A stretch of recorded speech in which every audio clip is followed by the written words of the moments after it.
thermal sound wave.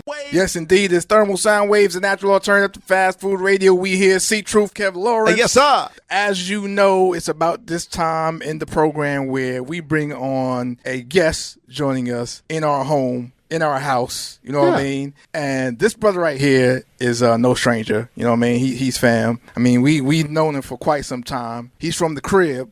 You know That's how they say the crib. Like I thought we was saying the crib, but they really mean the crib. So. Yeah.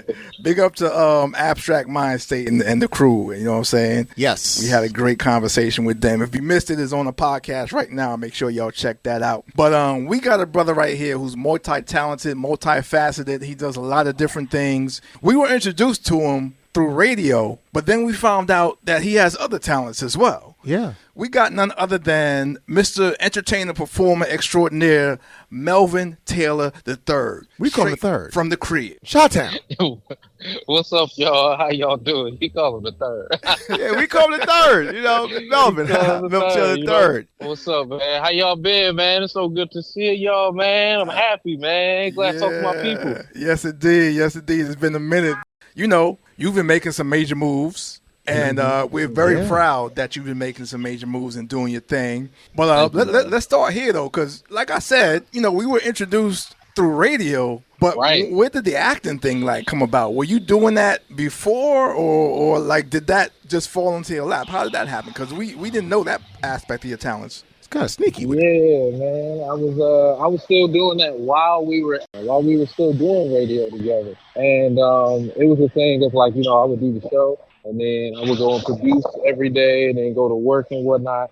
And then whenever I had an acting opportunity come up, that's what I would go and run and do. So it'd be like, all right, man, if it's something that's deep in Jersey or close by Philly or all the way up in Queens and Long Island, like wherever I could go do something, I was going to do it just to get them reps in, you know? You know, a lot of people don't know that grind, that hustle is real. Like, you know, you're doing radio for a whole lot of hours that day, and you got to run here for audition. You got to run here, do a cold reading. You got to run here, run there. And it's like people have no idea. They just see the end process of the product. And they be like, oh, it was easy. And they be like, oh, he told what I was doing was easy.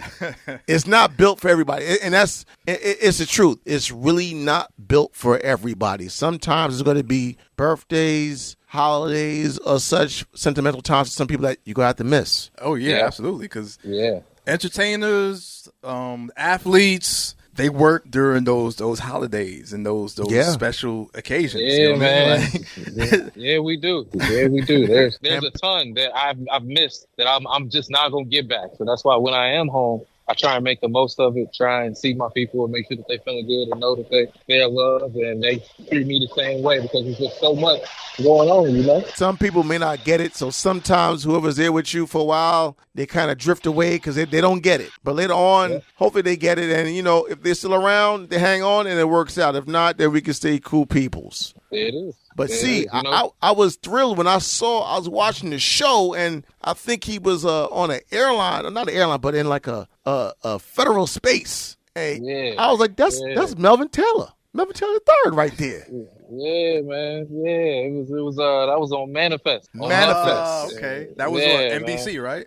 It used to be on NBC, and then Netflix bought it and did the whole last season. Okay. And was like, you know what? Let's just go ahead and see what's up. And I got to audition, and from there they said that I killed it, and I got to be one of the last people that you see in the entire series.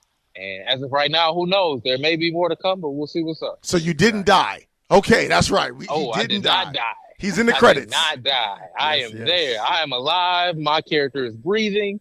Hello. No doubt. Now, was that your first episodic role? Yeah, that was like my first big TV role. Absolutely. It was like, yo, this is the one where you can, hey, like, where can I see your work? Oh, you can go see it on Netflix. Like, yeah, man. Yeah. Thermal sound waves, a natural alternative to fast food radio. We hear C.Truth, Kev Lawrence, talking to actor, entertainer, broadcaster Melvin Taylor here with us. Happy to be here with y'all, man. Happy to be here. I remember coming to the studio and just chopping it up with y'all, man. It's just understanding everything and how the way everything works, man. Just so happy, so grateful, so thankful for y'all, happy to be invited back to talk to y'all, man. This is wonderful. Absolutely.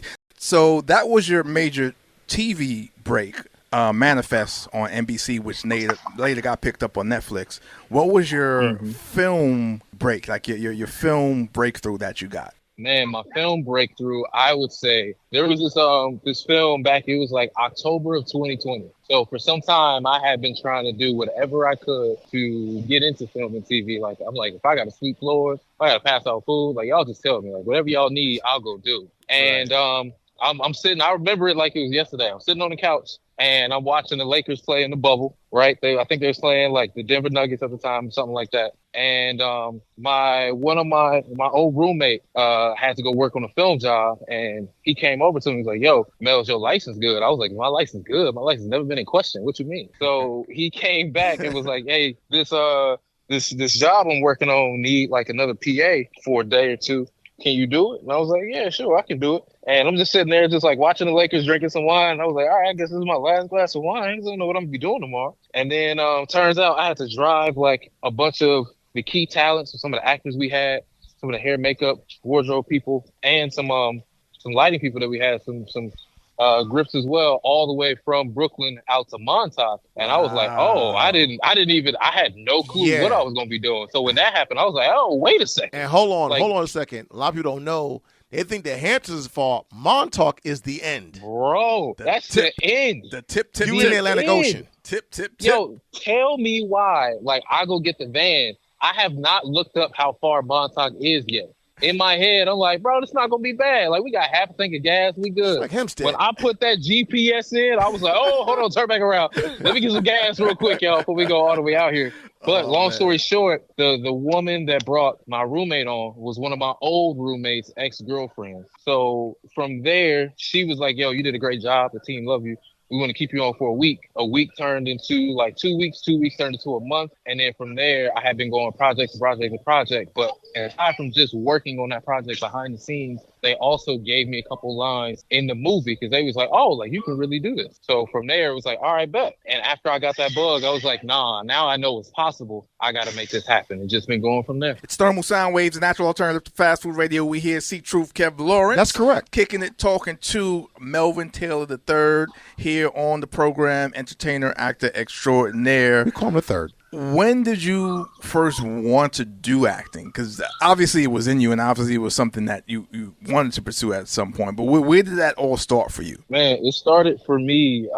Like there was a time in high school where I kind of wanted to do it, but didn't end up getting the role that I went out for, and then I just kind of shelved it. And when I went to college, me, some of my friends at the time, were going to the movie theater, and another buddy of mine was telling me, hey, look, they have an auditions for a play. I think you should do it. And I was like, man, whatever. Like, I don't really care about that. I'm not too concerned about it. So we went to go see this movie. And at the time, I was like super hyped for this movie. I'm ready. I'm excited. It's going to be a great time. When I tell y'all, it was a terrible movie. And I was so mad that I'm like midway through the movie. People are asking me questions like, yo, who is this character? And I'm snapping like, I don't know who they are or why they in this movie. Like, this is terrible.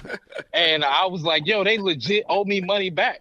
And the whole, like, by the time we got to the end of the movie, I said to myself, man, if they can do this, I can do this. Like, right. There's no way I can't do this. So I'm, again, still heated. I'm so mad that after I drive and drop everybody back off, everybody's asking me like, hey, Mel, why ain't you getting out the car? And I was like, yo, I got to think for a second. Like, I just got to take a drive. So I drive around campus. And then I parked my car at the theater because I'm like, yo, am I about to go do this? And I was still mad. And I was like, yeah, I'm about to go do this.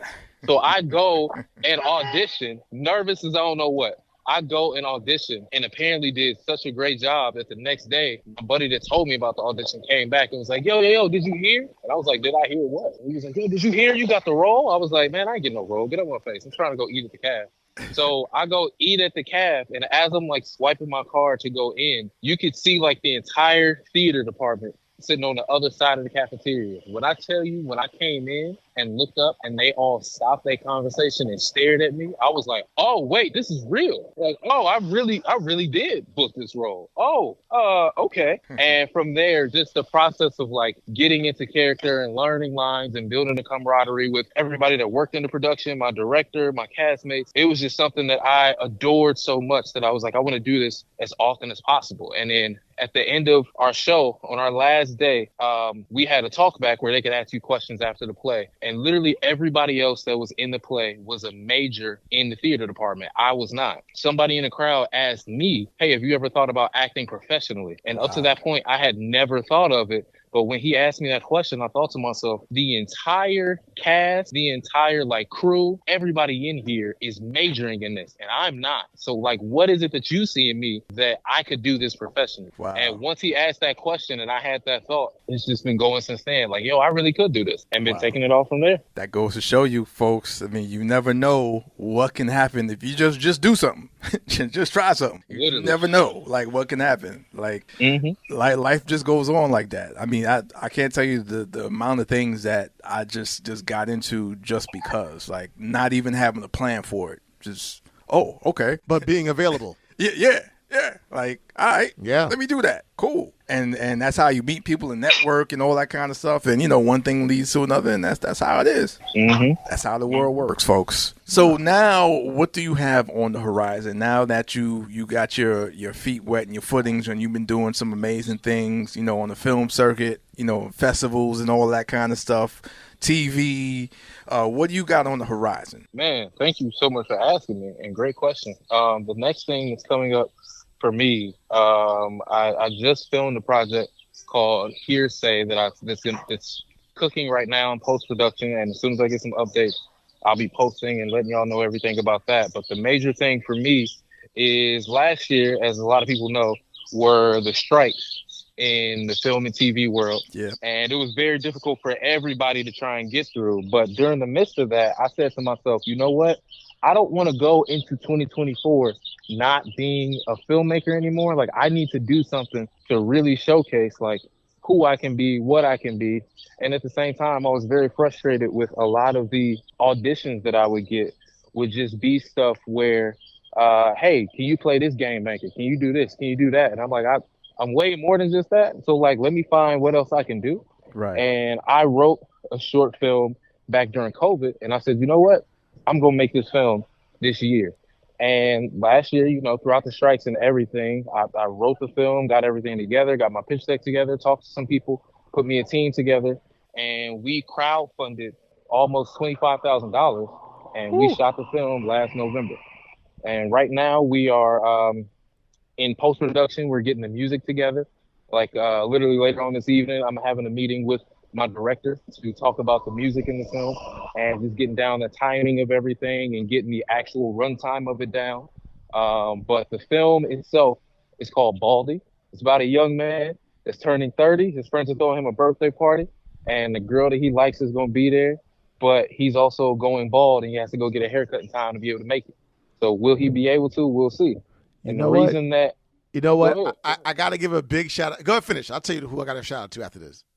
You got it. The reason that I'm writing this and that I wrote this story, making the story, is because nobody or anything that I've seen out there really talks about some of the depression and social anxiety that people suffer / go through when they losing their hair at an early age, and they like, I can't show up in the world the same way in which I did anymore. I can't see myself the same way in which I did anymore. I'm actively avoiding going out with people because I don't want to take my hat off. So now I'm staying inside. I can't go back to the barbershop because I don't want them to see my hair and then make a joke or two. And I feel bad about myself. Now there's a sense of community that I'm losing. So I just wanted to show people like, yo, like it's fine, bro. Like, just shave it. It's okay. I know what you're going through. I went through it for years. Once you do it one time, you can decide from there. Look, if you don't like your hair, then you can get a wig or you can get something else. But you got to see yourself first to be able to own it and understand what you want to do. Well, hold on. Shout out to the people out there that get those urban toupees, the bro wigs. The bro wigs. I'm cool on them though. Installation kits. The bro wigs. I call them the bro wigs. I'm not doing the karate, old school karate, kung fu flick wig. I ain't doing that. Sure. But however, big shout out to Crazy Al Kane. Years ago, he had a song called Balding. Yes. And it was a spoof to Ballin' from Jim Jones. Balding. Balding. Yeah, it's actually, we need to hook you up with Crazy Al Kane. No doubt. And, I got to say to people out there, you're not losing your hair. Your hair is losing you. It's okay for it to go. It's okay, man. Yeah. Just think about all the money you're going to save from the barbershop. Yeah. I took mine before it took me. Right. There you go. I was like, look, all right, we out of here. We out. Like, we out. It's been real. It's been real. And if you do want to do something else about it, them flights to Turkey, I hear them seats be all taken up. Yo, you want to know something crazy? Somebody reached out to me that's helping me put the film together, and they came back from out there in Turkey when we had our first conversation, and they told me that the first time that they ever saw themselves fully bald was right before they had the surgery, and they said to themselves, you know what, I don't even look that bad. Bro, you flew all the way over there, and then you had that realization? Yeah. I mean, granted, growing his hair back now, he's feeling good, which I'm happy for him. That's what he wants. But, you didn't need to do that to have that realization and say, hey, you know what, if it all does go away, I'll be fine. Like, you could have did that here, dog. When I realized how much money I saved at the barbershop. Oh, man. Especially during COVID. They was charging people like $100 for a fade. They was trying to make up everything back. I was like, $200 this is way too much, man. You already get enough from unemployment. Don't do this to me, right. too. Stimulus checks was made off of haircuts at one point. And I'm like, nah, I'm cool with this Gillette. But listen, we ain't going to keep you. I know you got things to do, and we looking forward to seeing that, man. The Hearsay, that's the name of it, right? Or is it? Yeah, Hearsay is the one that I just finished shooting, but Baldy the Film is mine, and I can't wait to show y'all. I'm going all out. I'm gonna try and put posters everywhere and see if I can get them up around the city. Like I'm gonna do everything I can to make sure everybody know about it. And make sure you let us know when the premiere is, if you're doing the screenings and all that. Make sure because we come out and support that. Oh, you got it for sure. Y'all gonna be some of the first ones to know. I'm just getting everything together right now, and then once I come out of this shell, I promise y'all will know everything. All right, if you need some B-roll, bullhead peoples, we here. We just walk right past. That's all. I got you. I just need residuals for my future. Give me some kind of residual for my future, please. And look, Mel, man, I don't need nothing crazy. There's a couple lines or two. You know what I'm saying? Like, can I get that for you? I just need one sentence. Help me out like with my that. residual. You know what I mean? Like, you go over here and come, just a little something. Let me get a sentence. I just need an appearance. That's all. Half a paragraph. Trying to get my SAG card. You know what I mean? I got you.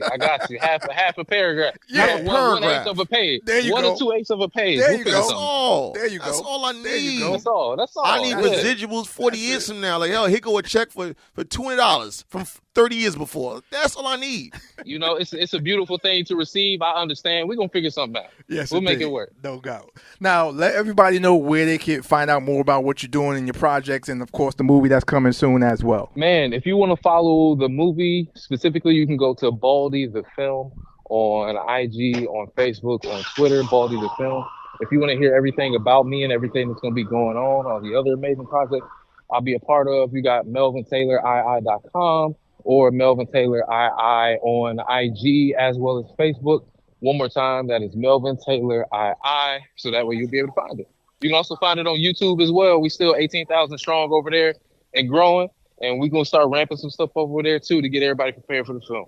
No doubt, no question, man. Well, listen, always a pleasure, bro. Keep doing what you're doing. Keep up the great work, man. We love seeing it, and we're going to catch up with you soon. Thank you, man. I look forward to it. It's always a blessing to be able to talk to y'all. I'm so glad that y'all are doing well, man, and I can't wait to link up with y'all again so we can have some more fun, man. Absolutely. And shout out to everybody from the crib, Chicago, and outside the crib, too. I see y'all out there. What up, man? Yeah.